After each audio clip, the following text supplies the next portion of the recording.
दिन में। नमस्कार मेरी प्यारी बहनों, कैसी हैं आप सब। उम्मीद करती हूँ कि आप सभी स्वस्थ होंगी, खुश होंगी और अपने परिवार के साथ जीवन के छोटे छोटे पलों का आनंद ले रही होंगे। आज मैं आपसे कोई ऐसी बात नहीं करने वाली कि अगर जिंदगी बदलनी है तो सुबह 4 बजे उठो, दिन में 100 काम करो, कभी मत थको और हर समय खुद को व्यस्त रखो। क्योंकि सच तो ये है कि हमारे देश की ज्यादातर महिलाएं पहले से ही इतना काम करती हैं कि अगर उनके पूरे दिन का हिसाब लिखा जाए तो शायद पढ़ते पढ़ते ही कोई थक जाए। सुबह सबसे पहले उठना, सबके लिए चाय बनाना, बच्चों को स्कूल भेजना, पति का टिफिन तैयार करना, रसोई संभालना, सफाई करना, कपड़े धोना, बाजार जाना, रिश्तेदारों का ध्यान रखना और रात को सबसे आखिर में सोना। ये सब किसी एक दिन की बात नहीं है, ये तो रोज की कहानी है। फिर भी दिन के अंत में जब हम बिस्तर पर लेटते हैं तो मन में एक सवाल जरूर आता है, मैं इतना सब करती हूँ फिर भी मुझे सुकून क्यों नहीं मिलता। बहनों, कुछ साल पहले मैं भी बिल्कुल ऐसी ही थी। मुझे लगता था कि अगर घर का हर कोना चमक रहा है, अगर हर चीज अपनी जगह पर है, अगर कोई मेरी तारीफ कर दे कि वाह कितना साफ घर है, तो यही मेरी सबसे बड़ी सफलता है। लेकिन धीरे धीरे मुझे महसूस हुआ कि मैं घर को तो संभाल रही हूँ पर खुद को खोती जा रही हूँ। एक दिन मेरी बेटी मेरे पास आई, उसके हाथ में एक छोटी सी कहानी की किताब थी। उसने मुस्कुराकर कहा, मम्मी आज आप मुझे ये कहानी पढ़कर सुनाओ ना। मैंने बिना उसकी तरफ देखे कहा, बेटा अभी नहीं, पहले ये काम खत्म कर लो। कुछ देर बाद वो फिर आई, मैंने फिर वही जवाब दिया।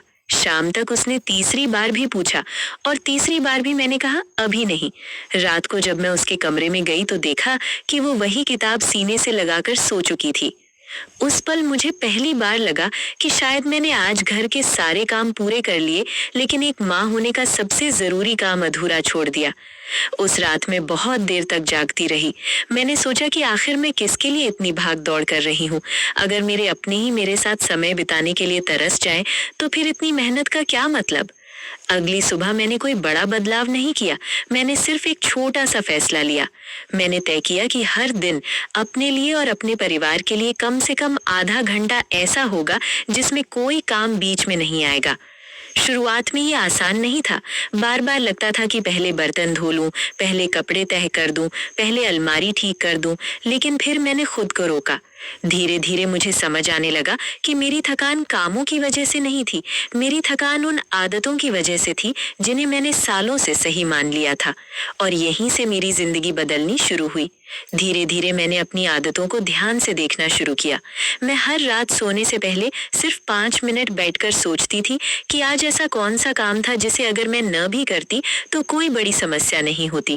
पहले दिन मुझे कोई जवाब नहीं मिला, दूसरे दिन भी नहीं, लेकिन एक हफ्ते बाद मुझे समझ आने लगा कि मेरे दिन के कई घंटे ऐसे कामों में चले जाते हैं जिनसे न घर बेहतर बनता था और न ही मेरी जिंदगी। सबसे पहले मैंने अपनी एक पुरानी आदत छोड़ी। पहले अगर कोई मेहमान आने वाला होता था तो मैं 2-2 दिन पहले से तैयारी शुरू कर देती थी। पर्दे धोना, अलमारी ठीक करना, पूरे घर की गहरी सफाई करना, तरह तरह के पकवान बनाना। जब तक मेहमान आते मैं इतनी थक चुकी होती थी कि उनके साथ बैठकर मुस्कुराकर बातें करने की भी ताकत नहीं बचती थी। एक दिन मेरी बड़ी बहन अचानक घर आ गई। उस दिन घर बिल्कुल सामान्य था। रसोई में सिर्फ साधारण दाल, चावल और सब्जी बनी थी। मैंने थोड़ा संकोच करते हुए कहा, दीदी आज कुछ खास नहीं बना पाई। वो मुस्कुराकर बोली, मैं खाने के लिए नहीं, तुमसे मिलने आई हूँ। उनकी ये बात मेरे दिल में उतर गई। उस दिन मुझे एहसास हुआ कि अपने लोग हमारे घर की सजावट नहीं, हमारा अपनापन देखने आते हैं। उसके बाद मैंने खुद को बेवजह परेशान करना बंद कर दिया। अब अगर कोई अचानक आ जाए तो मैं बिना घबराए जितना है उसी में प्यार से स्वागत करती हूँ। और सच कहूँ, अब मेहमान भी पहले से ज्यादा खुश होकर जाते हैं, क्योंकि अब उन्हें थकी हुई नहीं, मुस्कुराती हुई मैं मिलती हूँ। फिर मेरी नजर अपनी दूसरी आदत पर गई। मुझे हर समय लगता था कि अगर मैं 5 मिनट बैठ गई तो लोग सोचेंगे कि मैं कामचोर हूँ। लेकिन एक दिन मेरी माँ ने मुझसे कहा, बेटी मशीन भी लगातार चलती रहे तो गर्म होकर बंद हो जाती है, तू तो फिर भी इंसान है। उनकी ये बात मैं कभी नहीं भूली। उस दिन के बाद मैंने तय किया कि दिन में कम से कम एक बार बिना किसी अपराध बोध के बैठूंगी। कभी बालकनी में चाय लेकर, कभी अपने पसंदीदा गाने सुनते हुए, तो कभी बस शांत बैठकर। शुरू शुरू में अजीब लगता था, मन बार बार कहता था कि उठो, अभी बहुत काम बाकी है। लेकिन धीरे धीरे मुझे महसूस हुआ कि उन 20 मिनटों के बाद मैं पहले से ज्यादा ऊर्जा के साथ काम करती हूँ। एक और आदत थी जिसने मुझे बहुत थकाया। मैं रिश्तेदार का काम हो, मैं तैयार, पड़ोस में किसी को कुछ चाहिए, मैं तैयार, लेकिन जब मुझे खुद किसी की जरूरत होती तब मैं चुप रह जाती। एक दिन मेरी तबीयत ठीक नहीं थी, फिर भी मैं रसोई में खड़ी थी। तभी मेरे बेटे ने कहा, मम्मी आज खाना मैं और पापा मिलकर बना लेते हैं, आप थोड़ा आराम कर लो।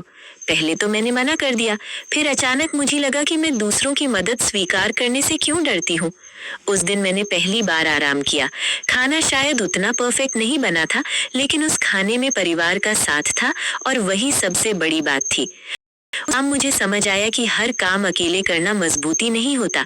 असली समझदारी ये होती है कि परिवार को भी जिम्मेदारी निभाने का मौका दिया जाए।